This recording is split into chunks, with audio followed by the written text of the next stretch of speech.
하나님의 말씀을 봉독하겠습니다. 사무엘상 1장 1절에서 8절까지의 말씀입니다. 구약성경 408면 어간에 있습니다. 사무엘상 1장 1절에서 8절까지의 말씀을 봉독하겠습니다. 에브라임 산지 라마다임 소빔에 에브라임 사람 엘가나라 하는 사람이 있었으니 그는 여로함의 아들이요 엘리후의 손자요 도우의 증손이요 숲의 현손이더라. 그에게 두 아내가 있었으니 한 사람의 이름은 한나요 한 사람의 이름은 브닌나라. 브닌나에게는 자식이 있고 한나에게는 자식이 없었더라. 이 사람이 매년 자기 성읍에서 나와서 실로에 올라가서 만군의 여호와께 예배하며 제사를 드렸는데 엘리의 두 아들 홈니와 비느하스가 여호와의 제사장으로 거기에 있었더라. 엘가나가 제사를 드리는 날에는 제물의 분깃을 그의 아내 브닌나와 그의 모든 자녀에게 주고 한나에게는 갑절을 주니 이는 그를 사랑함이라. 그러나 여호와께서 그에게 임신하지 못하게 하시니 여호와께서 그에게 임신하지 못하게 하심으로 그의 적수인 브닌나가 그를 심히 격분하게 하여 괴롭게 하더라. 매년 한나가 여호와의 집에 올라갈 때마다 남편이 그같이 하매 브닌나가 그를 격분시키므로 그가 울고 먹지 아니하니 그의 남편 엘가나가 그에게 이르되 한나여 어찌하여 울며 어찌하여 먹지 아니하며 어찌하여 그대의 마음이 슬프냐. 내가 그대에게 10아들보다 낫지 아니하냐 하니라. 아멘. 오늘부터 사무엘상 말씀을 함께 나누도록 하겠습니다. 오늘은 첫 번째 말씀이니까 사무엘상 개론적인 내용을 좀 살펴보면서 본문을 이끌어 나가도록 하겠습니다. 저희가 사사기 그리고 룻기를 계속 이어서 살펴봤는데 사무엘상의 시대적 배경도 사사시대입니다. 이스라엘 역사 안에서는 이 사사시대가 갖는 복합적인 의미가 있는데 첫 번째는 사사시대가 가지고 있는 한계입니다. 여호수아는 가나안 정복 전쟁 후에 땅을 각 기업 지파별로 분배를 하게 됩니다. 이제 하나님이 주신 땅 주었으니 끝이다 이렇게 끝나는 것이 아니라 또 이런 기업을 차지했다 이 내용이 중요한 것이 아니라 하나님이 주신 땅에서 하나님의 백성이라고 하는 정체성을 어떻게 살아갈 것인가 하는 내용이 훨씬 중요합니다. 그러기 위해서는 무엇보다도 하나님을 경외하고 하나님이 주신 말씀에 순종해야 하는 것이 이스라엘 백성들에게는 무엇보다도 가장 중요한 내용입니다. 그래서 하나님은 가나안 정복 전쟁 전에 이스라엘 백성들에게 주신 말씀이 가나안 땅의 원주민을 다 몰아내고 그들이 새긴 석상과 또 부어 만든 우상과 신당을 다 무너뜨리고 그리고 하나님을 경외하고 말씀에 순종해라 라고 하는 명령을 그토록 강력하게 주셨던 내용입니다. 그러나 저희가 사사기 2장에서 살펴보았듯이 여호수아와 그 세대의 장로들과 사람들이 다 죽은 다음에 그 다음 세대에 일어난 일은 여호와를 알지 못하고 여호와께서 이스라엘에게 행하신 일을 알지 못하게 되었다라고 하는 것이 그 다음 세대에게 있었던 일입니다. 하나님을 제대로 알지 못하니까 하나님을 붙들고 믿을 수가 없고 또 하나님이 행하신 일이 무엇인지를 알지 못하니까 이 하나님에 대한 어떤 마음의 소원과 소망, 기대보다는 자신들의 눈앞에 현혹하는 우상의 마음과 생각을 다 빼앗길 수밖에 없었습니다. 이것이 사사시대가 갖는 한계입니다. 그래서 우리가 사사시대를 대표하는 성경의 한 구절 말씀이라고 한다면 그때에 이스라엘의 왕이 없으므로 각 사람마다 자기 소견에 옳은 대로 행하였더라 라고 하는 말씀처럼 더 이상 하나님이 왕이 되시지 못하고 하나님의 말씀이 살아 역사하는 말씀이 되지 못하는 이스라엘의 현실을 보여주고 있습니다. 하나님의 백성으로, 언약 백성으로 부름받은 자들이 이러한 하나님의 언약의 지위와 정체성을 잃어버리게 되면 이들에게 주어졌던 언약 백성이라고 하는 존재의 의미는 무의미해질 수밖에 없고, 그것이 무의미하다라고 한다면 이제는 망하는 것밖에는 남아있지 않다라고 하는, 이스라엘 백성들이 가게 될 그 결과가 뻔하다는 것을 생각해 볼 수 있게 됩니다. 그러나 이러한 한계에 묶인 이스라엘 백성들에게, 그리고 그 시대에 하나님이 보다 더 중요한 내용을 가지고 찾아오셔서 일하고 계시다라고 하는 것입니다. 사사시대와 같은 사사기 룻기이지만 그때와 다른 것이 있습니다. 그것이 무엇인가 하면 이제부터 살펴볼 사무엘 상의 사사시대의 모습은 사사시대에서 왕정시대로 넘어가는 과도기라고 하는 겁니다. 과도기라고 하는 것은 한 상태에서 새로운 상태로 변화되어 가는 도중의 시기이기 때문에 무언가 완전하게 정착하지 못하고 그래서 혼돈스럽고 불안정한 시기입니다. 이러한 때에 하나님께서는 오히려 사사시대가 갖는 두 번째 의미, 그러나 여전히 하나님은 이스라엘의 주인으로서, 역사의 주체로서 하나님 자신의 일을 끊임없이 변함없이 해나가고 계시다라고 하는 겁니다. 여전히라고 하는 것이 오늘 설교의 키포인트 단어입니다. 변해가는 시대 속에서도 하나님은 여전히 역사의 주인으로, 또 이스라엘 백성 한 개인의 삶의 주로서 하나님의 일을 이루고 계시다라고 하는 겁니다. 사사기에서는 하나님을 버리고 우상을 쫓아갔던 이스라엘 백성들의 적나라한 그 영적으로 무너진 모습들을 많이 봤습니다. 그러나 하나님이 그들을 버려두지 아니하시고 필요할 때마다, 있어야 할 때마다 사사들을 보내주시고 그들을 다시금 깨우쳐 하나님의 백성 되게 하시는 일들을 반복해서 살펴봤습니다. 또 룻기를 통해서는 연약하고 이름 없는 한 여인의 생애처럼 보이지만, 그러나 그 한 사람의 생애를 하나님이 얼마나 위대하게 사용하시는가 하면 이 여인의 생애를 통하여 다윗의 후손 예수 그리스도가 오는 통로로 삼으셨다는 것, 이 사실 하나가 하나님이 우리의 생애에 얼마나 적극적으로 개입하시고 하나님 자신의 목적과 뜻을 이루기 위하여 일하고 계시는가를 여실히 보여주게 됩니다. 사무엘상 저자는 사무엘상을 기록해 나가면서 이 말씀을 읽는 독자들에게 분명하게 전하고 싶은 것이 있습니다. 하나님을 하나님으로 인정하지 않는 사람들의 생애와 그 시대, 또 하나님을 왕으로 섬기지 않는 사람들과 그 시대가 가게 될 길이 무엇인지를 보여줍니다. 간단하게 말씀드리면 이거죠. 너희 이렇게 가면 망한다. 너희는 이렇게 가서 망했다. 그러나 내가 너희를 망한 가운데 두지 않는다라고 하는 것입니다.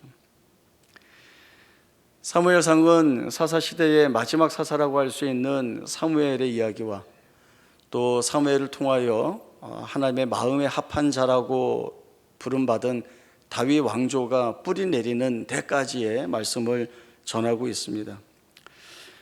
이제 사무엘상을 하나하나 살펴보면 사무엘과 엘리를 비교하게 되고 또 다윗과 이스라엘의 초대왕 사울을 비교하게 됩니다. 이들의 개인적인 비교와 또 상호 관계 속에서 드러나는 사건들을 하나하나 살펴보면서 우리는 그 말씀 속에서 확인해 봐야 할 내용들이 있습니다. 그것은 하나님은 어떤 자를 통하여 하나님의 역사를 이루어 가시는지, 그리고 그 하나님의 역사를 주도하실 때 하나님이 분명하게 드러내시는 뜻이 무엇인지, 그리고 하나님은 무엇을 가장 중요하게 여기시는지를 저희들이 이 말씀 가운데에서 다 살펴볼 수가 있게 됩니다. 우리가 살아가면서 신앙생활을 하고 있고 또 우리가 말씀을 붙들고 또 기도하며 살기 때문에 하나님께서 내 삶에 개입하셔서 확인시켜 주시는 일들이 많다는 것들을 저희들이 개인적인 고백으로 가지고 있습니다. 보통 우리가 이제 간증이라고 해서 하나님이 얼마나 놀랍게 역사하셨는가라고 하는 것들이 개인에게는 누구나 다 가지고 있는 고백일 것입니다. 저도 이제 간증 하나 할 텐데요. 제가 보니까 그 신앙심이 깊은 부모님 밑에서 태어난 자녀들에게 보통 이런 류의 간증이 있더라라고 하는 내용입니다. 뭔가 하면 부모님이 너무 신앙이 좋으셔서 자기 자녀를 하나님께 드리는 이 서원에 관한 내용이죠. 저도 모태신앙 가정에서 태어났습니다. 저희 어머니가 결혼한 지 얼마 되지 않고 저를 가지셨는데 저를 가지셨다는 사실을 알지 못할 때에 이렇게 이제 마루를 좀 닦기 위해서 이렇게 올라오시다가 이렇게 무릎을 꿇고 그 즉시 기도를 하시게 되었습니다. 그때 어머니가 뭐라고 기도하셨는가 하면 아들을 주시면 한나처럼 하나님께 바치겠습니다 라고 하는 기도를 하신 거예요. 뱃속에 있는 저한테는 한마디 상의도 없이 아주 개인이 혼자서 이제 그 기도를 하신 겁니다. 스탠리 하워워스라고 하는 신학자도 있는데 이분이 쓴 한나의 아이라는 책에 보면 이 똑같은 이야기가 나오고 있습니다. 이분의 어머니도 이 소원 기도를 드린 거죠. 아이를 낳으면 하나님께 드리겠습니다. 그리고 이 같은 소원 기도의 내용을 이 스탠리 하워워스 목사님이 6살이 되었을 때에 말씀을 주었다는 거예요. 너는 이미 하나님께 바쳐진 사람이다. 그래서 이 스탠리 하워스 목사님은 뭐라고 얘기를 하는가 하면 그때부터 나의 운명은 이미 정해졌다라고 하는 거죠. 나는 교회 나가서 신앙생활 열심히 해야 할 운명이 되었고, 그리고 고등학교 졸업 후에는 아무 거리낌 없이 신학교에 가서 목사가 되어야 하는, 거부할 수 없는 그 운명의 길을 가게 되었다라고 하는 그 이야기를 기록을 하고 있습니다. 그런데 저는 조금 달라요. 뭐가 다른가 하면 저희 어머니는 그렇게 소원 기도를 하시고는 이 소원 기도를 까맣게 잊으셨습니다. 그 즉시 잊으셨습니다. 그래서 제가 자라면서 어머니한테 이 소원 기도에 대한 이야기를 한 번도 들은 적이 없습니다. 언제 이 어머니께서 자신이 한 소원 기도를 생각해 내셨는가 하면 제가 초등학교 6학년 때 여름 성경학교 때 제가 기도문을 작성해서 하나님 저 앞으로 커서 목사가 되겠습니다. 제가 하는 소원 기도를 보시고는 옛날에 했던 그 소원 기도를 생각을 해내셨다는 거예요. 그래서 그런 생각을 해봤습니다.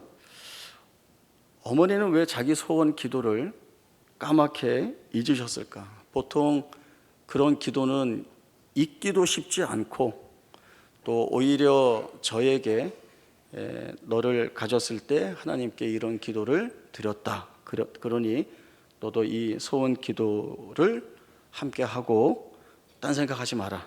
너는 이 길을 가야 된다. 이렇게 계속 말씀을 주셨을 법한데 잊어버리셨고 한마디도 저에게 못하셨던 거예요.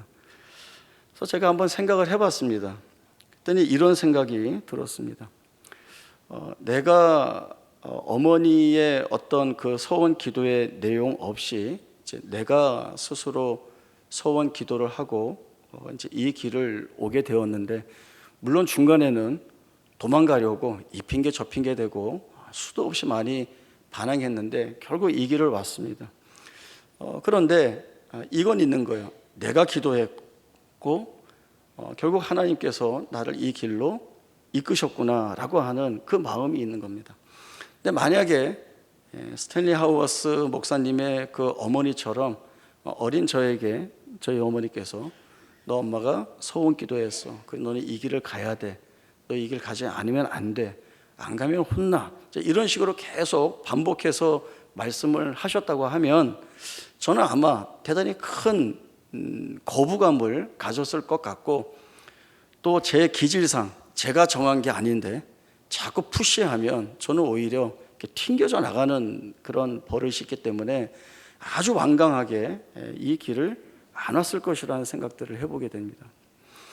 그러니까 이제 어떤 생각이 드는가 하면, 하나님의 인도하심, 그 이끄시는 방법은 참으로 오묘하고 참으로 신비롭고, 또 오랫동안 준비하시고 예비하셔서 결국엔 이 일을 하나도 허투루 되지 않게 하시는구나라고 하는 이 같은 사실들을 제가 좀 생각을 해보게 되었습니다.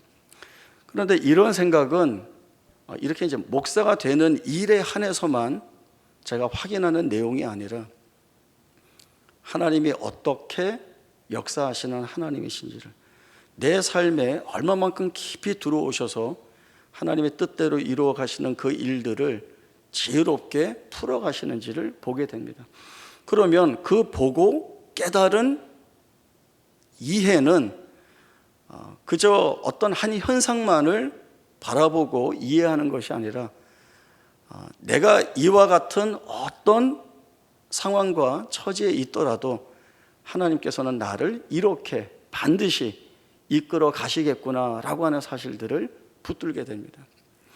물론 우리는, 저를 비롯해서 여러분은 하나님의 은혜를 많이 기억하고 돌아보고 감사해야 하고 힘을 내기도 하지만, 그에 못지않게 금방 잊어버리고 마음 아파하고 고통스러워하고, 또 하나님이 없는 것처럼 그렇게 흔들 때가 얼마나 많이 있는지 모릅니다. 그러나 우리는 말씀들을 통하여서 계속 확인해 왔습니다.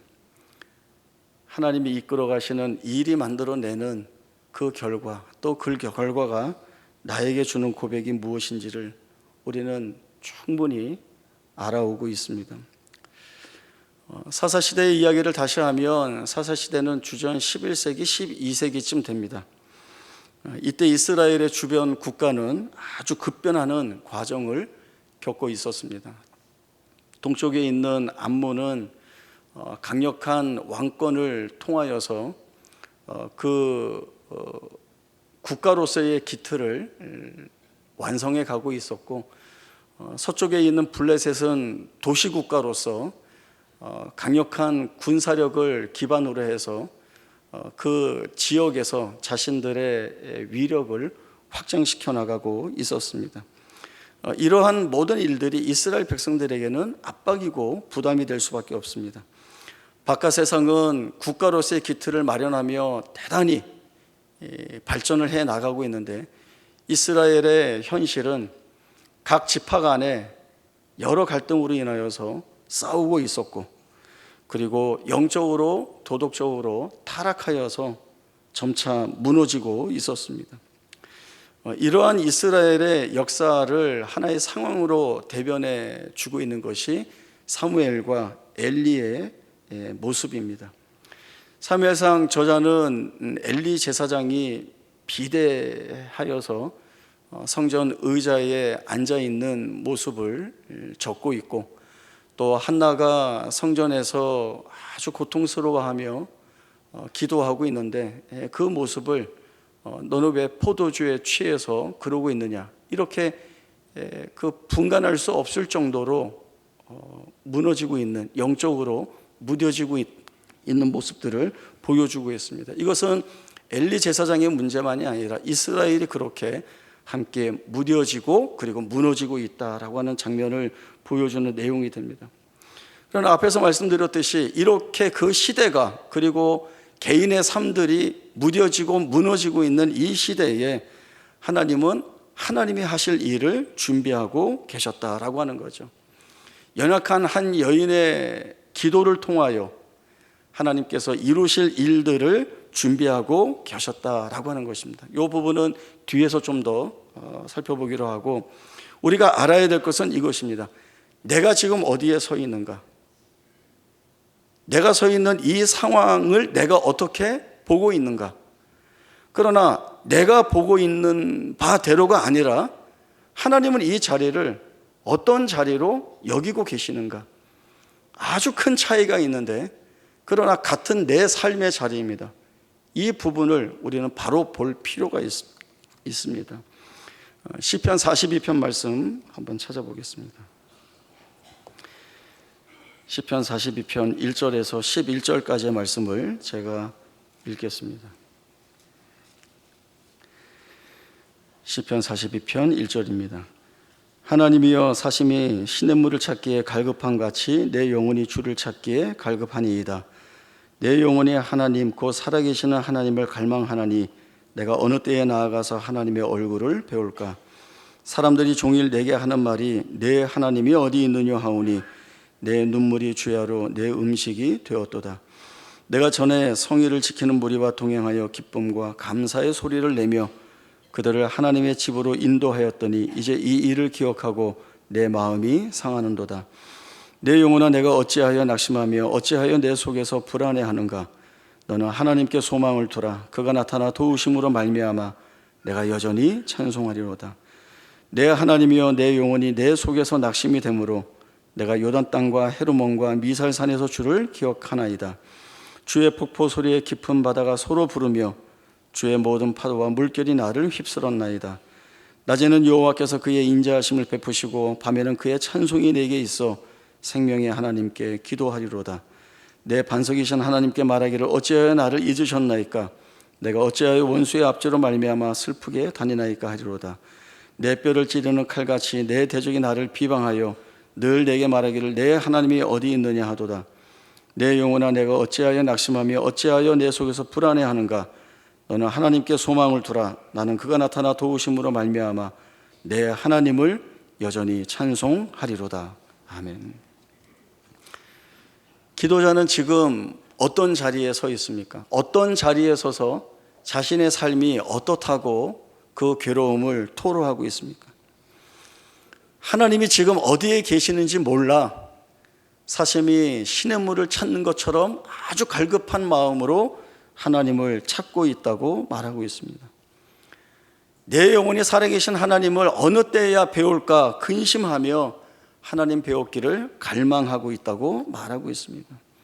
결국 이 기도자가 자기가 어떤 자리에 있다고 말하고 있는 것입니까? 상실과 근심과 낙심과 내 하나님이 어디 있느냐라고 묻는 사람들의 조롱 속에서 마음이 상한 상태로 있습니다. 이 기도자가 보고 있는 것은 소망이 없는 겁니다. 그 어디에도 자신이 구원을 받고 은혜를 입고 그래서 감사하고 찬송할 수 있는 여지가 자기의 삶에는 전혀 없다고 보고 있습니다. 그러나 하나님이 이 기도자를 은혜를 주셔서 그 심령에 깨닫게 하시는 기도의 말씀을 다시 채워주시고 있습니다. 내 영혼아, 내가 어찌하여 낙심하며 어찌하여 내 속에서 불안해하는가? 너는 하나님께 소망을 두라. 그가 나타나 도우심으로 말미암아 여전히 내가 하나님을 찬송하리로다. 너는 왜 절망 가운데 엎드려 울지도 못하고 울음소리도 내지 못하면서 그렇게 아파하고 있느냐? 왜 불안해하고 두려워하고 있느냐? 거기는 너가 있을 자리가 아니다. 하나님께 소망을 두고 그 하나님께 소망을 둠으로 지금까지 하나님께서 너의 생애에 함께 하시고 은혜로 이끌어 오신 그 하나님을 찬송했던 너의 그 찬송을 지금도 여전히 그 하나님 앞에 찬송 올리는 존재로 주 앞에 서는 것, 그것이 하나님이 내게 주시는 자리이다라고 하는 이 이야기를 하고 있는 것입니다. 오늘 본문 말씀에 보면 엘가나가 소개가 되고 있습니다. 그 엘가나에게는 한나와 브닌나 두 명의 아내가 있습니다. 한나에게는 자녀가 없고 브닌나에게는 자녀들이 있습니다. 그러나 남편 엘가나는 자식이 없는 한나를 더 사랑하고 마음을 두고 있습니다. 그러나 이 한나가 스스로 돌아보는 자신의 삶의 자리는 어디입니까? 고통스럽고 아픈 자리입니다.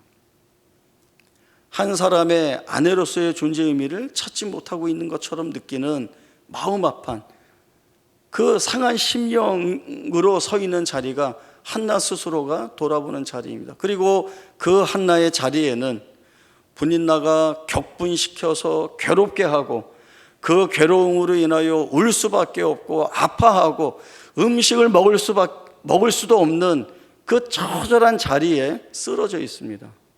그것이 한나가 보고 있는 자신의 자리이죠. 우리 모습 같지 않습니까? 우리도 살아가면서 수없이 많은 사건들과 정황들을 경험하게 됩니다. 별것 아닌 일이 있을 때도 있고 정말 인생의 중요한 일이라고 여길 만한 일들도 있습니다. 또 그 모든 사건과 일들은 내용이 다 다릅니다. 어떤 일들은 가벼워서 별로 생각 안 하고 지나가도 되고, 아니면 내가 풀어내고 내가 해결할 수 있는 일도 있었고, 그리고 어떤 일들은 정말 내가 아무것도 할 수 없어서 정말 그 앞에 무너지는 마음으로 쓰러져 있어야 할 때도 분명히 많이 있습니다. 그러나 하나님께 소망을 두라라고 해서 힘들지 않고 내가 할 수 있는 일들은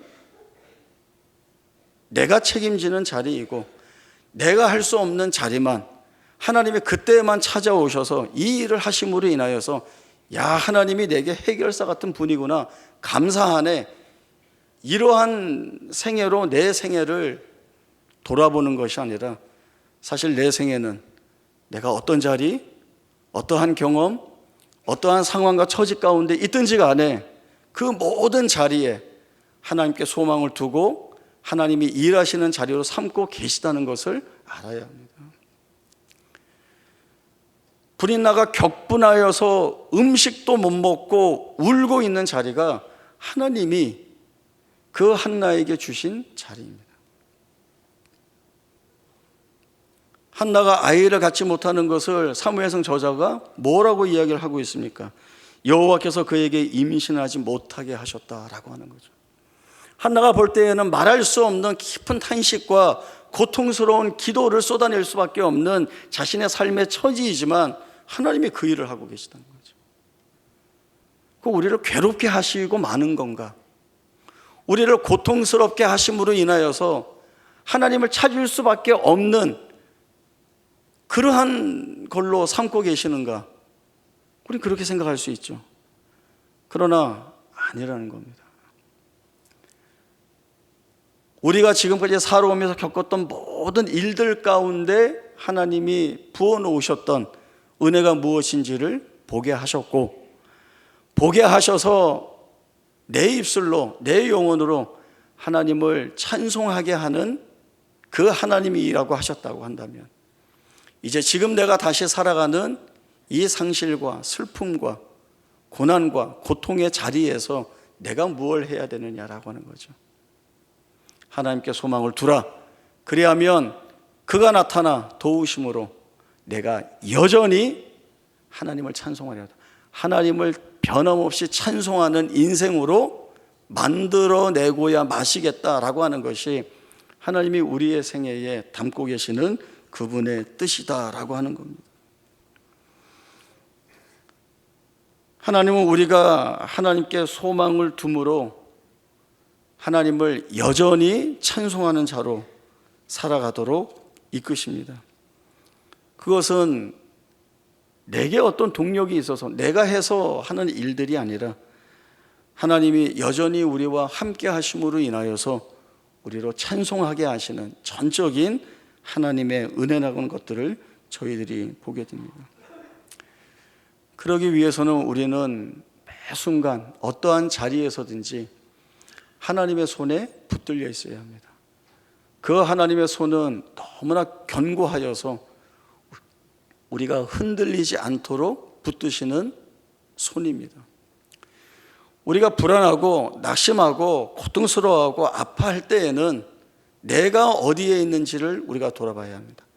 그때 내가 어디에 있는가 하면 내가 내 자리를 만들어 두고 거기에서 버티고 있는 것이죠. 그러니 내가 할 수 있는 것이 없고 내가 유추해 보는 결과는 소망할 것이 없기 때문에 이대로 끝이구나라고 하는 포기와 절망밖에는 남아있을 수밖에 없게 되는 것입니다.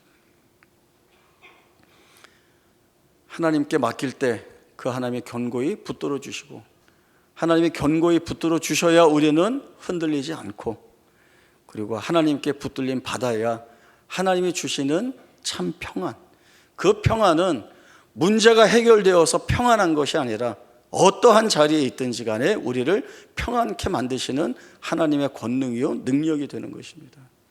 그 하나님이 지금 나를 붙들고 계시다고 한다면 내 생애나 내가 살아가고 있는 이 시대가 두려운가, 불안한가, 염려스러운가, 벗어나고 싶은가, 여기에 대한 답을 이 말씀을 통하여 우리가 찾아볼 수가 있게 됩니다. 우리가 살아가는 생애, 우리로서는 할 말이 많은 염려와 근심과 그래서 많은 고통이 뒤따르고 있는 생애처럼 보이지만 하나님이 여기에서 우리를 기도하게 하시고, 그리고 그 기도가 얼마나 큰 역사를 만들어내는지를 보게 하십니다. 우리 믿음의 선진에게서 이 역사를 이루셨고, 그리고 같은 믿음의 고백을 가진 우리에게서도 이루실 하나님의 놀라우신 일입니다. 성경에는 위인이고 영웅이고 그럴듯한 사람들이니까 그런 역사가 있는 거고, 나 한 사람쯤이야. 아니요. 나 한 사람쯤이야 라고 하는 그 한 사람을 통하여 하나님이 일하고 계신다는 것은 하나님이 일하시는 것이기 때문에 역사가 만들어지고, 그 역사를 통하여 우리는 두려워하지 않고 놀라운 자리에서 참된 즐거움의 고백으로 하나님의 영광을 찬송할 수 있는 자, 어느 자리에서든 이 영광의 찬송을 부를 수 있는 자가 되는 것입니다. 이 귀한 믿음의 내용들을 앞으로 살펴가 보시면서 점점 더 우리의 믿음을 강화시켜 가시는 주의 귀한 은혜 앞에 우리의 생애를 맡길 수 있기를 바랍니다. 기도하겠습니다. 하나님 아버지의 은혜를 감사합니다. 내가 나의 삶을 돌아보면 자랑할 것이 없습니다. 혼돈스럽고 불안하고 두려운 것밖에는 남아있지 않는 것처럼 보입니다. 그러나 이러한 우리의 삶에, 또 우리가 살아가는 이 시대에 찾아오신 하나님의 놀라운 뜻과 계획은 우리가 상상할 수 없을 정도로 하나님의 크신 권능과 능력 아래 이루시는 일들입니다. 한 사람의 생애를 통하여 하나님이 이루어내시는 일들이 그토록 놀랍다고 한다면 오늘 우리를 찾아오셔서 이루시는 일 또한 놀라운 역사가 될 것입니다. 이 귀한 믿음의 고백을 가지고 하나님이 살게 하시는 날들을 살아가겠습니다. 두려워하지 않게 하시고, 포기하지 않게 하시고, 낙심하거나 절망하지 않게 하시고, 하나님의 역사를 붙들고 살게 하셔서 내 삶을 하나님이 일하심의 현장으로 삼으시는 놀라운 은혜를 믿음으로 고백하고 간증하는 우리 모두의 복된 생애가 되게 하여 주옵소서. 거룩하신 예수님의 이름으로 기도하옵나이다. 아멘.